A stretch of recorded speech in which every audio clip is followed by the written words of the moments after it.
performers and their audience, but also the deep, ever-evolving tradition from which each performance emerged.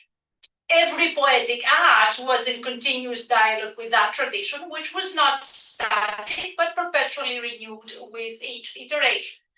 While this tradition has been preserved in the literary canon that survives today, it is also marked by the presence of anonymous voices, meaning echoes of genres that were likely widespread in antiquity, but are only partially represented in our extant sources. Among these genres are those particularly associated with women, such as the katabaucalesis or lullaby.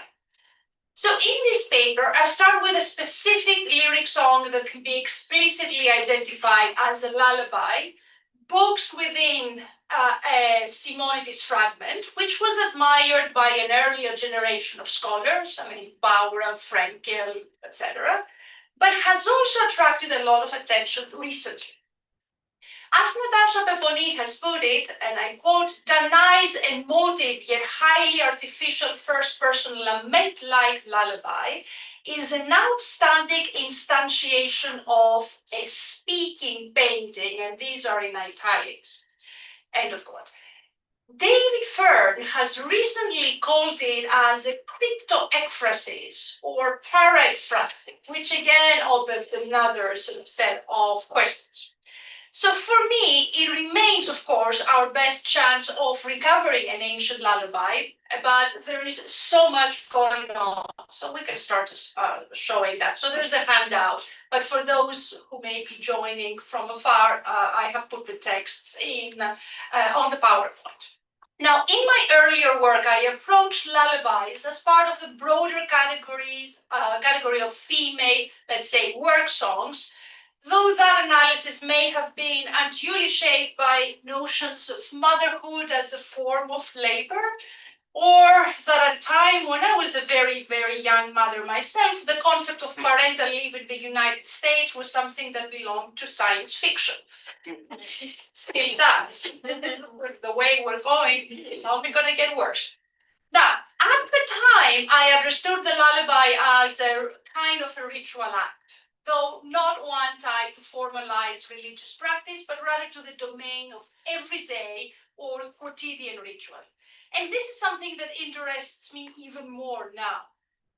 Now, in this paper, I want to explore different ramifications of the Simonides lullaby within the greater tradition with a focus on the figure of Danae, which will raise questions of intertextuality, genre, but also how the performative element creates intense interpretative frameworks through echoes from other texts. Work songs, including lullabies, embody the essential qualities of a ritual speech act. And since we have the pleasure of having linguists with me, I think I can talk a little bit about the speech act. Something is enacted through the very act of speaking, or in this case, singing or performing. Now, in the case of a lullaby, and I hope that despite talking about lullabies, I will be able to keep everyone fully awake, we have the paradise of a speech act figure. The performer intends to make what is uttered reality, namely put the baby to sleep, which is what happens. These performances typically took place within a closed circle of performer and audience, often not intended for the public sphere. Yet the surviving examples allow us to examine a genre rooted in everyday life, popular, recurring, and intimate in the more structured and publicly presented form it has taken in the literary tradition. Now, to go back to Simonides. This moment offers a compelling entry point for exploring the character of Danae and tracing her evolution from archaic epic to classical drama. It also raises broader questions about the interplay between the so-called low and high genres, high poetic forms, the blending of myth and performance, and the convergence of genres. So let us see the Simonides poem, and I can read a little bit of the Greek in some kind of hybrid modern Greek or general. I go from one to the other, kind of. So hote larnaki en daidalea anemos timenneon kine theisa delimna deimati ereipen ukardiandoisi paraiais amphite per se balle filan hieran ipente o tekos oion echo ponon suda oites calathenote itheikno osis. And I'll leave you to I'm not gonna dare do the actual lullaby part. We all know that. I don't want anybody. Eute prefos, eudete de bondos. I'll come to that. Now, at the heart of the Danae and Perseus story lies the scene of Danae's lament, which expresses her ponos, a term that poignantly conveys both sorrow and labor. This dual meaning underscores the emotional and physical effort of the mother's voice as she sings to her child. The scene is presented in a self-contained moment, imagined from within the confines of the box or larnax, and actually a daidalea larnax, which is very important, I think, for and maybe interesting for the discussion afterwards, in which Danae and Perseus adrift at sea, precisely as ancient artists often depicted it. So we can play with some of somewhere I have, or we can do that later. I have some, there's a lot of art and image sort of questions that will be lurking through the paper, and we can play with the PowerPoint later on. Now, the night dark blue gloom, as it is described, might be a reference to the chest's enclosure, giving a fascinating sense of a perspective from within. It is this self-containment that, as David Fern has recently put it, allowed Dionysius of Halicarnassus to exert and quote the fragment.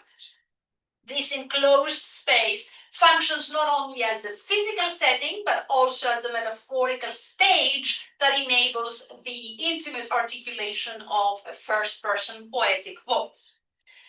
As they are carried away by the waves, Danae gives voice to her fears while asserting a powerful and authoritative presence. Her words reach beyond mere comfort for her child, extending, of course, to the cosmic scale. The imperative, sleep, baby, sleep, familiar from lullabies across cultures globally, becomes an incantation directed not only at the infant, but also at the sea, pontos, and at any threatening force, kakon. In this way, the lullaby becomes a ritual act of sympathetic magic, an attempt to soothe not just the child, but the entire hostile environment and around them. The poem then becomes a kind of ritual prayer, and this is reinforced by the striking progression of verbal moods. It moves from the indicative kelomai to the imperative, first in the second person to the child, then in the third person to the sea, pontos, and evil kakon, and finally culminates in an octative expressing a wish for Zeus's change at heart, metabulia. This shift in verbal mode mirrors Danae's emotional and spiritual trajectory as her voice oscillates between immediate maternal care and her plea for her and her baby's safety, but in cosmic dimensions. Child danger is not often described in ancient literature, so the intertext that we may have can be revealing. So let us consider another child that was put in danger. So that's gonna take us to the next, essentially 2 slides. And that is no other than Hephaestus in a very well-known scene from Iliad 18. Hephaestus talks to Thetis, who visits him in his workshop to order the armor for her son. A scene famously depicted in different media from the ancient world, and you can show a few. My favorite actually is one from Pompeii, and I captured from my visit this summer to the Naples Archaeological Museum. A very interesting sort of picture there. Yes, thank you for showing that, because I actually really like that, because we have this kind of mirroring effect that is being created, which I can come back to, as Hephaestus is not looking at Thetis, Thetis is not looking, but Thetis is looking at her own image. which may be relevant for my interpretation later on.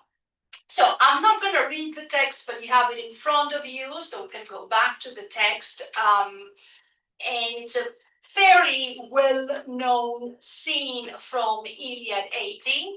So I read these two passages, meaning the Simonides and the Iliad, as a kind of a window into the poet's mental framework, what might be called the cognitive armor for imagining maternal and surrogate maternal care, especially in the rare poetic treatment of infancy or childhood, in this case, in antiquity.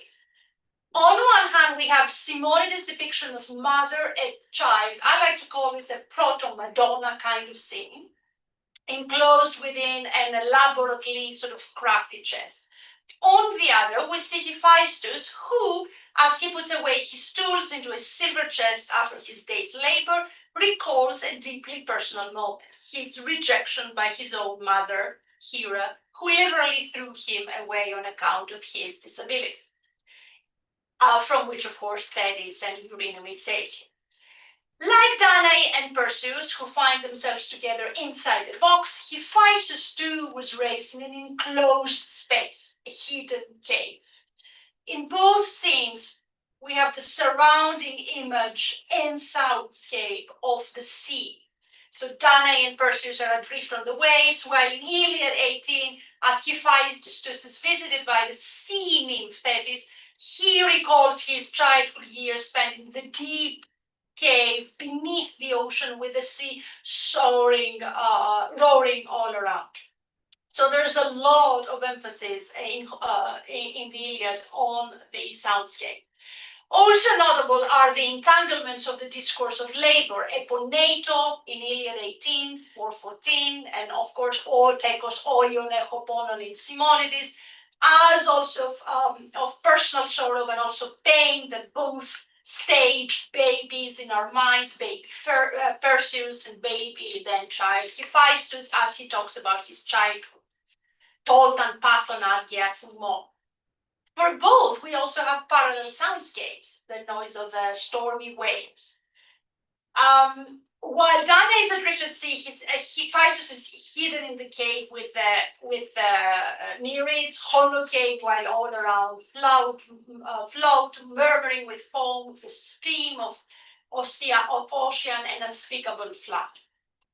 So for Hephaestus, it's a period of a formative 9 exact years during which he labored, forging the most elaborate handiwork, brooches and spiral armbands and rosettes and necklaces.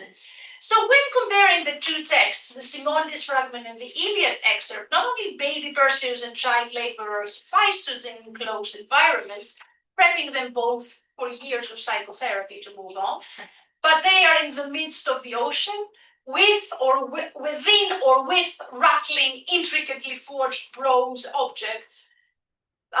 The chest for Perseus, and of course for Hephaestus, the objects that he actually makes. So we have, of course, Hephaestus whining, which is very much like therapy talk.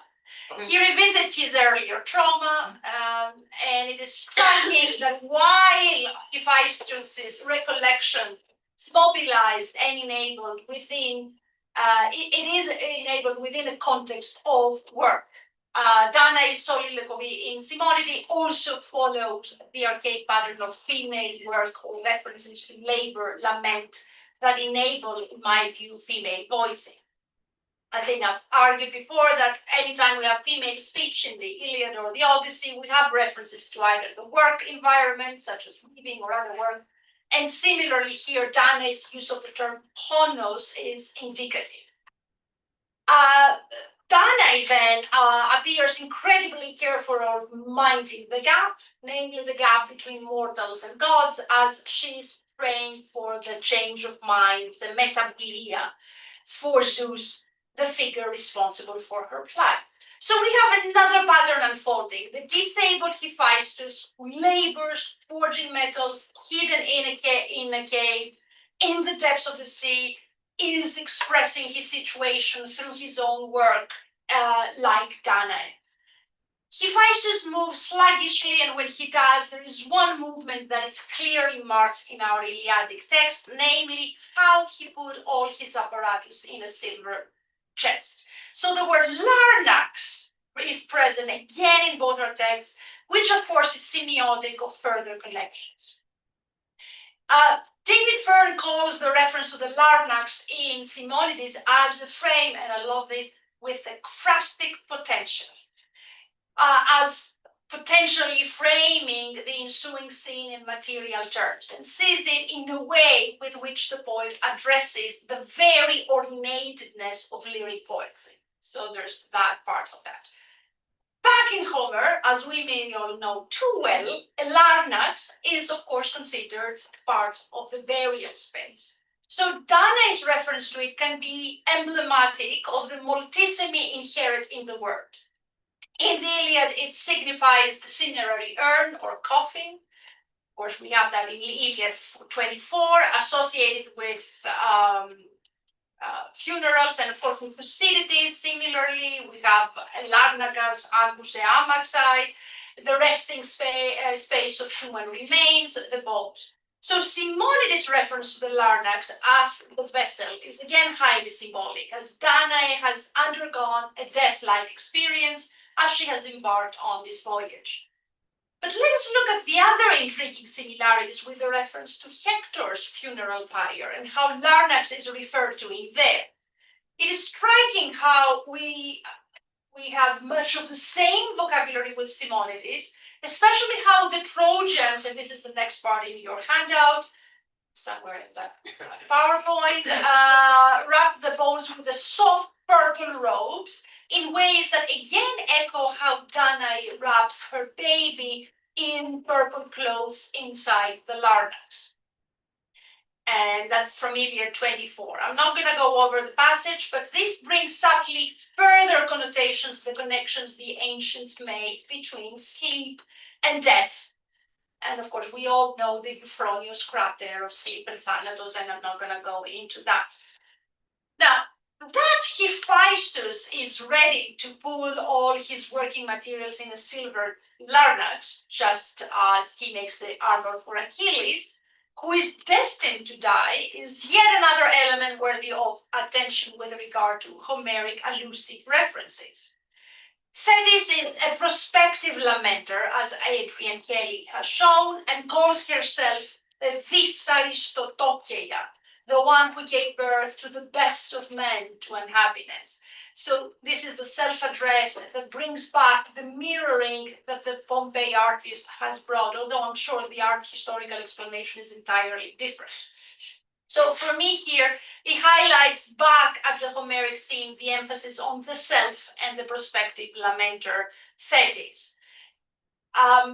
Hephaestus' placing of his tools in the chest, the tools with which he was working, again, eponato, connects him further with Thetis here, who will eventually bury her son too.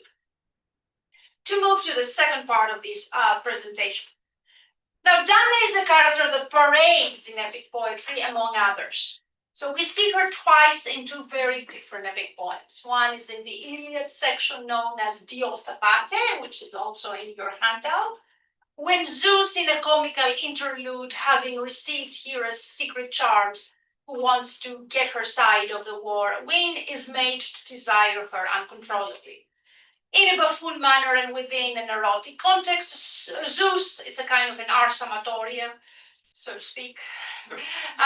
Zeus tells Hera that he has never desired any woman mortal or divine like he does at the moment, and gives a brief catalogue of women that, of course, includes Danae, the mother of Perseus. So this oddly placed mini catalogue surely originates from, a performance of male bravado in a burlesque way. Danae has also a particular presence, this is the other, in the Hesiodic catalogue of women, again part of a parade, a text that is still elusive regarding its context, yet widely influential. So the male bravado Zeus, in the Zeus sort of performance, may seem a caricature and comical, but the Hesiodic context could be a different kind of foundational text. One thing that has not been discussed as much is how the so-called protagonists of these lists or catalogs develop as central characters elsewhere. Now, I have put in the handout and also on the PowerPoint part of the Hesiodic Catalog of Women. And this is the part, and I'm not going to go over it, of the descendants of Belus, Egyptus and Danaus, sons of Eos, great grandson Belus, and Danaus' daughters. So it moves on, and this fragment sets Perseus in his conventional genealogy against the background of a conflict between Acrisius and Proteus. So that's handout number 6. For those who like to see a symptotic origin context for the catalog, and this pairing of Dios Apate with this part of Danae reference could certainly strengthen such an approach. In my view, the catalog belongs to what I call a generative space. As Deborah Steiner has put it, and I quote, for early audiences, relations between the corpus and the catalog would have been self-evident. Steiner, and of course here, Steiner wonders whether the catalog could have taken its, and I quote her again, impetus from the composition sung and danced by Parthenoi within the context of civic and extra-civic rituals, chiefly those grounded in the coming-of-age festivals in which young girls participated and where, as newborn members of the community, now ripe for courtship and marriage, they would rehearse their future roles as citizens, wives, and mothers. End of quote. I'm very much taken by Steiner's bold suggestion that the catalog could have grafted onto the existing epic tradition this very different type of song, embedding it with the catalog structure with which these choral songs and dances have definitely affinities. And this may explain some of the characters' afterlives in different genres. So I began with Simonides, but let us at this point look a little bit at the presence of Danae and her descendants in the catalog just a little bit more closely. And I want to highlight that we find again the kernels of Perseus' sea journey in the box, again referred to as Larnax. So the Larnax has been my thread throughout, together with the story of the heroes freeing of Andromeda, giving it a more heroic male perspective. But what is so intriguing with Danae, and this is a character that can fall with more or less dark sides of story, is a figure who becomes very sexualized in later art. I mean, I can find that famous Louvre Boeotian crater, while also becoming what I called earlier a Madonna figure, with as close as we can get to the Immaculate Conception in ancient Greece. So those earlier treatments account for some of the later prolific and at times contradictory presence in very different genres. So Danae, like other heroic characters, like Odysseus, is treated in different genres. I mean, tragedy, satyr play, but also comedy.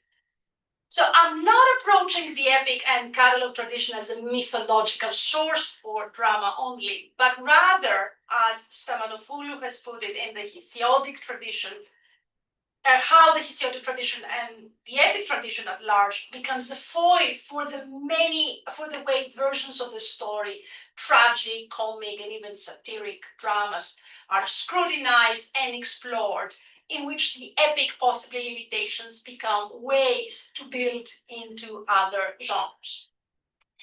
I have a list, and I'll go very quickly on it because I know I don't want to bore you to death, but just as a refresher, we do have fragments from Aeschylus' satyr play, the Dictyniki. Euripides contributed to this tradition with 2 plays based on different stages of the myth, and we have Danae, which focuses on the early phase of the story in Argos, and Dictys, which draws on the later events that unfold on the island of Serius. Euripides' Danae belongs to a group of his plays that center on the conflict between a maiden and her paternal household, typically as a result of illicit motherhood or sexual transgression, often involving divine intervention. The later phase of the myth, treated in Euripides' Dictys, shifts the setting from Argos to the remote island of Seriphos, and this play aligns with a common Euripidean plot structure characterized by survival after catastrophe, a kind of in my view, a female nostos or return narrative, though here it is more about endurance and the eventual restoration of safety rather than a literal return home. The female nostos is topic that I've written and I think will continue to write. It's a complex sort of matter. Of course, other prodigians explored the Danae myth. Sophocles wrote at least one play called Acrisius, possibly another called Danae. And in these works, Sophocles likely emphasized the tragic futility of trying to resist fate, a recurring theme in his plays. So both Euripides and Sophocles approach the myth of Danae as a rich narrative for exploring fundamental tragic themes, the power of faith, limits of human agency, suffering of the innocent, and the complex motivations of those who try to defy the gods. So the myth's dramatic potential, featuring a wronged woman, divine intervention, and the birth of a heroic child, and I'm going to be going more to that, ensured its place as a compelling subject throughout the Greek literary history. And of course, the myth of Danae's seduction by Zeus was very popular in Attic comedy, offering ample material for parody and humorous reinterpretation. So the 5th century comic poet Cimmerian wrote a play called Danae, and well, likely we have a comic take again on Zeus transforming himself to reach Danae. Then another fragment from the same play praises. We have the praise of the beauty of the maiden. Apollophanes also wrote a comedy titled Danae. And Eubulus, from whom I have I give a fragment in the handout, we have a speaker Danae. I'm very interested that Danae emerges as a speaker. It's a kind of almost another trope, which may be part of the paratragic or mock tragedy here. So this could be consistent with a kind of parody of lament that we see also in Aristophanes' Thesmophoria Zeusai, or the parody of lament in Euripides' Helen and Andromeda. What is interesting to me is that the Danae's staged first-person voice comes as that of a lamenter. And this is what interestingly survives in our fragments, in some interesting conjunction with the Simonides fragment that I started. The lyric lamentic voice that we started with is kind of gives this speech I can fully display. And I mentioned earlier in my talk, it's almost like an incantation in the Simonides fragment, a type of ritual act in which the speaker seeks to act on her reality. This notion of incantation is something that the character of Danae herself even alludes to in the Euripidean fragment, and I'm going straight forward so as not to tire you. We have, interestingly, the word philtron in there, which is also highly semiotic. In the possible agon there, and I think this is probably the last part of the handout, or maybe not before the last. It's really, this is Danae. It's a possible agon between father and daughter. Euripides presents Danae addressing her father with, "Oh, quickly he comes to my embrace and my chest, leaping and playing with on a thuroi," a word that I highlight, "kai philemadon ochlops suchen emen ktesato, tau tagarprotos philtron megiston." So there are epic overtones, as with the word athuro, but also note the use of the word philtron, itself used as a register of incantation. So Danae's persona gets more and more tied with these kind of incantatory kind of discourse. Simonides takes the figure of Danae and crafts a persona that could be part of a dramatic enactment at a moment that is as dramatic, with the other sense of the word, as it could get. We have the rare representation of an unfolding danger. Yet Simonides' Danae, like other authors' Danae, is fully transported in her maternal role and fully enclosed in it, not unlike the fragmented part of Euripides' Danae, only that in there the danger may be her own father. And in both, baby Perseus seems to be both oblivious and yet fully charming. First of all, charming his own mother's soul in a playful tone. The image of a child is also a hero in the making, and it is quite possible that Euripides may be playing with another intertext here, which in triangulation with our first text, Simonides, could show some of the cognitive patterns behind the presentation of a baby in danger. This time, and this is the ancient Greek text with which I will, the last two I will finish, it's a rare simile in Iliad 15. After the Diosa Pate, which we considered earlier, where we have the Danae in this list of women that Zeus was bragging about, Zeus was rather angry, as he should have been, and is seeking his revenge and forcefully supports the Trojans against whom his wife had tricked him to stay away from. So in Iliad 15, the Diosa is Iliad 14, so the Iliad 15, not only that, but he also instructs two of his steadfastly Trojan ally gods, Poseidon and Apollo, to help his cause. In there, as the Trojans win ground in the battle, in a fully sort of great battle scene, we have a rather rare simile where a god, no other than Phoebus Apollos, is presented like a plain child. And before them, so this is the passage from Iliad 15. Before them went Apollo holding the priceless edges, and very easily he cast down the wall of the Achaeans, just as a child scatters the sand by the sea, first making structures of sand in his childishness and then destroying it with hands and feet in his play. Apollo leads like a child, and not any child, but like a child that plays in his childishness very consciously, and then again destroying it with hands and feet in his play. Heroic, or in this case, divine playfulness does not happen in vain.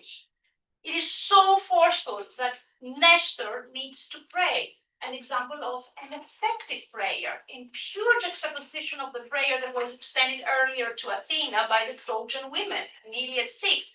Here, Zeus's metabulia is achieved and achieved loudly. But a god's play, like a hero's play, is a term that matters. So Danae is this female speaking figure caught in her maternal role, playing for metabulia and Simonides, which she too will get granted in a character that is as enclosed, yet as fluid as possible, as she is filtered in different genres. She is, after all, raising a hero, not unlike Heracles or Pindar's Achilles, as we see in the Maen 3, Paes eon athure megala erga.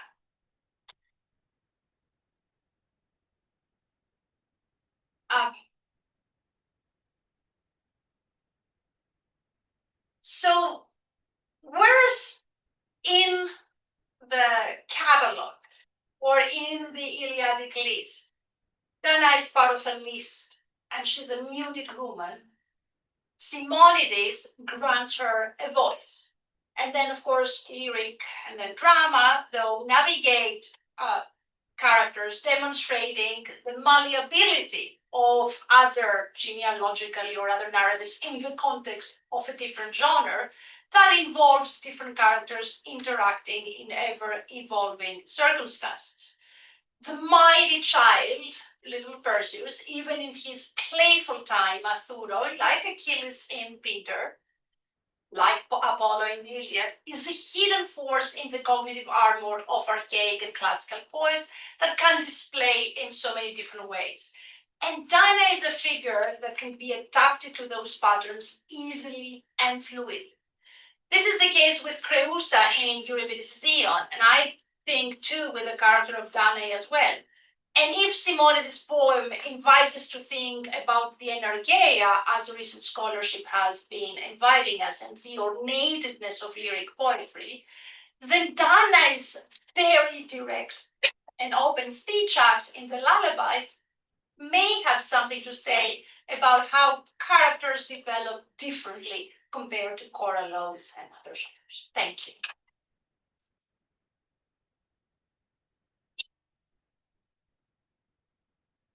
Well, thank you very much, Androgi. That was wonderful and not as threatened. That was absolutely the opposite of a lullaby. I'll stop sharing the screen and keep an eye on chat if anyone wants to ask any questions online.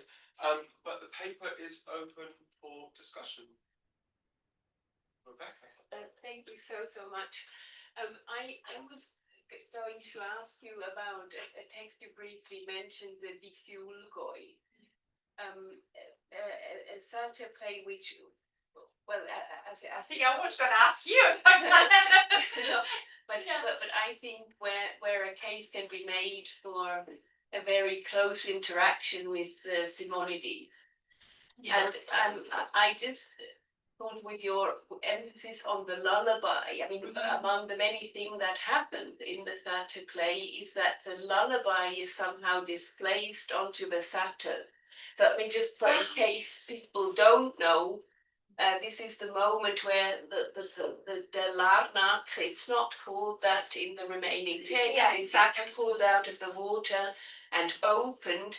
And so this poor mother comes out with the baby after suffering on the sea, and the satyrs and Silenus think, yes, let's get married. Yeah, so it's a dreadful prospect of all these guys wanting to marry her. Yeah. And at any rate, the baby cries too, and there is then this a wonderful lyric passage of what we are going to do and stop crying and so on and so forth.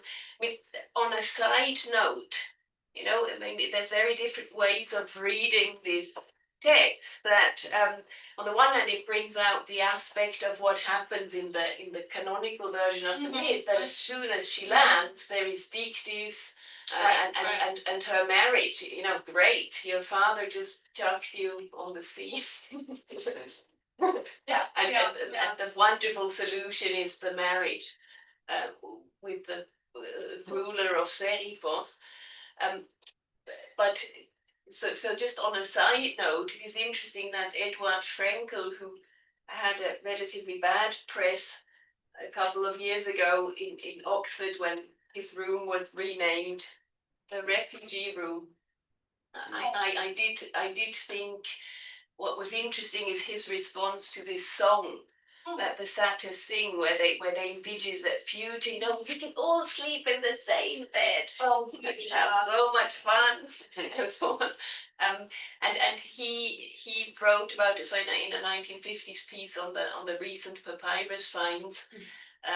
What a beautiful piece of lyric this is, you know, and what a miracle recovered from the sands. But at any rate, your talk made me think that it is actually, you can read it as a displacement of the lullaby. So the baby seems to be crying. And so it's an attempt at amusing the child. And now I'll shut up. No, this is incredibly helpful, Rebecca. I mean, I have to confess, when I was working on that, it just didn't work in my thread. We did not have a Larnax, we did not have an Athuroi. Like somehow the lexical semantics didn't work together. Yeah, that's true. And so it was only for that I kind of left it aside. But I think there's something to be said about sort of how there's so much more than a proto-ekphrasis, than the kind of a nice. I mean, there's almost like an iconization, but almost like the lullaby becomes a genre that gets recorded somehow, and I think that definitely is. And of course, you have a process of the yes, and yes, so on, and then also I would have thought, I mean, the way that Dana is given speech, and I mean, Right, the first right. thing she says is, "I want to hang myself." Right. So it is another way of framing this lamenting woman Yes. that I think fits very well with her argument. Yeah, there's a consistency in there. So I Yes. think I may have been misled by not seeing like the lexical semantics, but I think you're right. Yeah. Thank you for this. Great, son. Yeah, I've got two sort of questioning comment things. I don't know if they're questions or comment. The first one is on the actual passage of one, and there's very strange lines. Metagogia, which is phaneia, zoopater, excel. Forgive me for my ancient Greek pronunciation. The first thing is that metabolia is a very interesting word. Very, yeah. And my immediate thought, I don't know why, was Dios Bula, which is saying, we know how to do epic, we know how to do the big plot, we know how to do all these changes, but here's a metabolia. This is going to be a meta text. This is going to be, this is going to be doing something rather, this is going to be lyric. And I thought that might be quite fun. And I think the word tis was quite interesting in that respect. Let's have some sort of metabolia. It's like hedonitis, some sort of pleasure we get from different kind of meta. it's a So I quite fun. And then I thought, how funny the next two words are zoopater, because we know how to do a prayer to Zeus when we say zoopater, but he is the pater. Yes. Right, he is exactly the pater of the boy, right? Yeah. So he's going, hey, Dad, Yeah, lullaby, shut the fuck up, Dad, come and help. Stop going out, come and help us, Dad. This is the sort of what happens in the lullaby, right? The woman is doing it, the husband goes away. Where's the man in this story? Well, Zeus, pater, can you come down here and do something? Absolutely. So I just thought that was quite, and so I wondered how funny that was. was that? So, and I don't know. I mean, I just never know where the jokes are. It's a baby that can't talk. Who can't talk? Person can't talk, but he's like, Daddy, come and help. She's saying, let there be some help. I misunderstood that. It's Dana speaking, and she's saying, Daddy, come down, right? Yeah, say it was Zeus. Say it was Zeus, so Zeus, come and help us. Yeah, so, but she's saying it. yeah, as I'm saying, she's asking the husband. Because Zeus is her she's father of the child. yeah. So Zeus She's is calling him so. she's calling Zeo Pater. But Yeah. Pater is he's also the Pater of Perseus, right? So I think it's just those type of things like that. And the second point is just looking forward. I was going to say this before Richard does, which is Theocritus 7, which is a lot later. But there, where we've got Theocritus 7, which is the great meta poem about poetry in Theocritus, we end up with Comatas, the mystical poet, who is Eslanica. He's in a Linax. And so, and it's a very composed, controlled. Sorry, before you don't say that. Some of it you can do it better than I can on that one. So it's Lanica. But I mean, there's just a moment in which we put poetry in a box. Yeah. And that, I just think that's going. Theocritus never occurred to me till now that you said, but maybe Theocritus is looking back to this idea of when you put someone in a box, you're doing something to do with poetry as well. So I don't know. I think Thank you for this. I I had not thought of that. I mean, part of my sort of broader thinking, so that might not make as much sense, is I'm trying to connect, let's say, the literary with cliche with the visual in grand ways, but and I think there's so much more that is happening that we can see. So I think that is definitely helping me to think more towards that direction. And yes, the Zeo Pater, it's kind of funny, yeah. It's like what they say, the former vice president of the United States would call his wife in front of everybody mother. Yeah, right. Yeah. Pets would do that. Mother. Yeah. But it's also those lines. I mean, we know at the end of a prayer, you might say, if I've done something wrong for you. But if she's talking also to the man, to her husband, as it were, I'm sorry if I'm speaking out of turn, but could you come and help? Yeah. It's also that she's kind of enacting the voice that her child would, so there's something that she's she's a mediator there. She's mediating Yeah. the child's voice. So, and I mean, Danae as a figure is a mediator, like most women in the catalog. I mean, they're vessels. Yeah. So she becomes a vessel, even though she's in a vessel. Oh, we have to deal with it now. It's still Yes. so we can play more with the meta part. Yeah. Thank you. Well, no. Well, if we're playing with the meta part, Sorry. anything with Ametron and with Hippos or go. Oh, yes. Yeah. Well, other than this is the most difficult, I think West has a 1981 article on the meter, and it's called one of the most difficult sort of poems to pick down the meter. So it's an Ametron, yeah. Yeah. So there's that. Yeah. We call your paper Escape from the List. Escape from the list. Oh yes, thank you. I didn't really have a question on meter because I could not figure it out. But then I can't hear, sorry. Okay, I started the first 4 lines and then I gave up. I mean, there was a time that I need to go and reread West's. Let me ask you something though. Do we have like a general pattern of lullabies in ancient Greek, specific rhythm that can be reflected, like melodies? Because in all languages, like lullabies have specific rhythm that is related to the language from which they come. So they may have iambics, they may have something else. I mean, at least I have a CD from when my kids were born. Right. Lullabies around the world, they never slept. So none of them was successful. But there seems to be like a type for each language, like the Spanish ones or like the African ones, were much more jolly than anything we get in the north. So Right. is there any like rhythmic traceable pattern for identify lullaby rhythm across genres?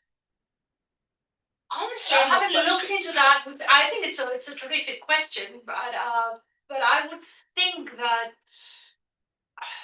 I mean if we say eu de brefos. I mean, It doesn't have it, but then if because we have the change, you say deto de pontos, then we have again the rhythm changes, so we don't have the kind of rhythm that is supposed to kind of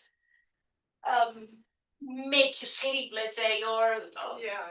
on the other hand, when you have like the sort of iambic, like when there's this hyponax fragment, when they say the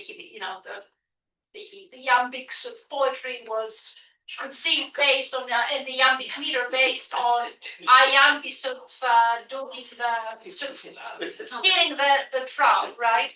But when you have something so much more sort of rhythmic, this is like the typical work song. This is supposed to keep you awake and give you a rhythm. Even with your key, I think there's a kind of like pattern of the years I've read it. I don't remember what There's a the pattern meter there is is there. something they're pulling up there.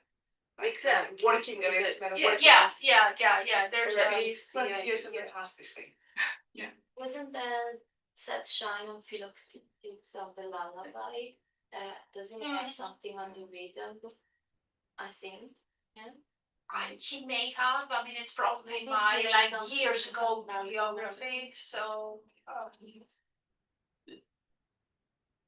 But I mean, I'm not entirely surprised that that it poses such problems, because you'd expect this not to be Yeah. a thing that is typically enters right. high literature. And maybe the whole point is to go back to Renault's point, is to make it, to stage it, stage not the painting, not only the concept, but also stage the sound as an ametron epos. So that's actually also something that I think there's a lot of framing that this poem is doing. If we focus just on Simonides, and I think a lot of people are now getting more to see the framing, like it's like a big frosty part that we said earlier. But I think on the sound level, and I think the ametron epos is more also the kind of framing. Like it's almost as if you want to say this is this kind of performance. Just give it a brand. You brand it. Oh, We would say something. is that okay? Yeah, of course. I'll abuse my privilege. But I mean, what I was thinking as everyone was saying that, one way to come back to that question of framing and containing is the box, right? Right, So I right, thought right. it might be worth doing more with your, what is it, the second passage on the Shield of Achilles, which is where the question is precisely, can you contain everything within a bounded whole? Would it be possible to put the whole world onto a shield? And it isn't, obviously, there are problems with the shield. But the question it's staging is, what is contained within a certain space? And I thought one of the really nice, what you were saying is, epic is always somehow pulling other genres into itself, Right, right. containing them in a whole. And your boxes are stating that problem. How much can be contained within epic? What can it get inside itself? This is fabulous, Max, thank you. I mean, that kind of helps me conceptualize it even more, because if we conceive this kind of poem itself as a box, let's say, box that kind of gets in another genre, like the lullaby, and of course it's not just that, then itself is a kind of a box, like, you know, like Simon was saying earlier, also floating around, that then a bigger genre can also actively absorb it. So we, Because you don't normally put a live person in a box, you put Right. a dead person or Right, something valuable. right, So it's right. always something of it. If you put Right. a live person in a box Right. is a weird thing to do. So it's like contained and not contained. So- Right. Sorry. Just as a footnote to that, because the opening is the Opus 24, the children are sleeping in a shield. And there is a lullaby which is almost certainly indebted to Simonides. Right. As we're told that one of the Ptolemies apparently was reported to have slept in a shield. At least that's what the anecdotes say. Well, that anecdote can put the whole ornate, the plastic sort of frame in a completely different, that becomes a different paper then. Rock a shield with your foot while you drink. You can put a baby in there. I used to do that. I mean, not the shield, but I was with the foot. Go the fuck to sleep. Right. No, just the last line is really interesting as well. So the ending with Moy works really well, Yes, which is it your was thing. one more, yeah. What about the Sulu? Sugnath, I had not thought about it at all, other than, you know, it's something going on in there, because it's not just a forgive me kind of thing. It can be. But no, it's also, I was going to ask a question directly related to that, which is, since you're the expert on voice, and it says Thessalion epos, and you know, a Thessalion epos is quite a strong term, right? This is a bold expression. All she said is, could you change your mind a bit? Right. It doesn't look very bold, and I just wondered why it was, or and it, you know, nostri dicas, like maybe make more sense, but. And then as Reno said, signothi, that you don't normally get that in a prayer, do you? You say, if I say this, can I say that? But you don't normally say, forgive me, if I it's an odd thing to do. So Yeah, it's certainly not an epic prayer anywhere.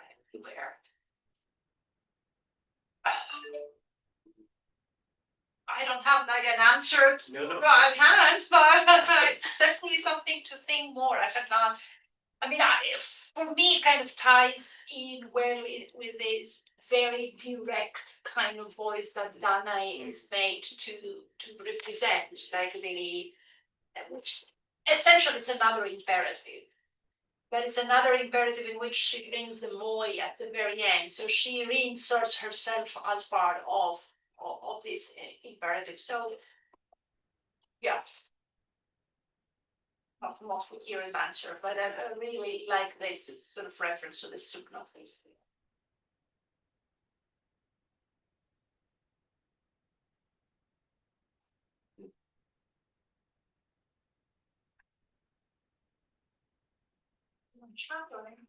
Nothing at the moment. I'm thinking.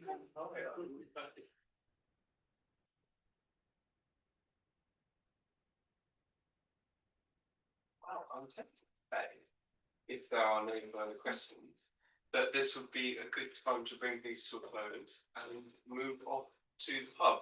So, those of you who'd like to ask more quiet questions throughout the wiki are welcome to do so. We're going to go and take the speaker for a drink in the Granta.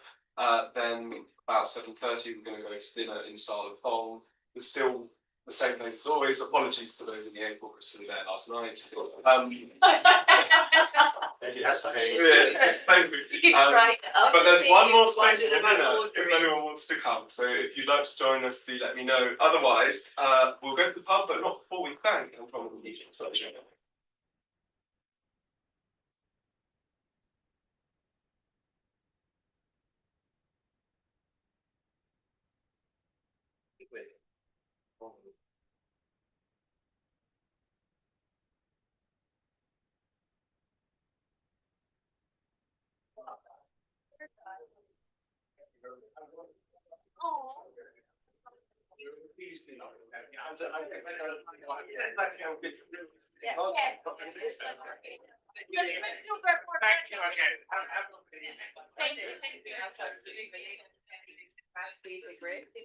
Yeah, right, yeah.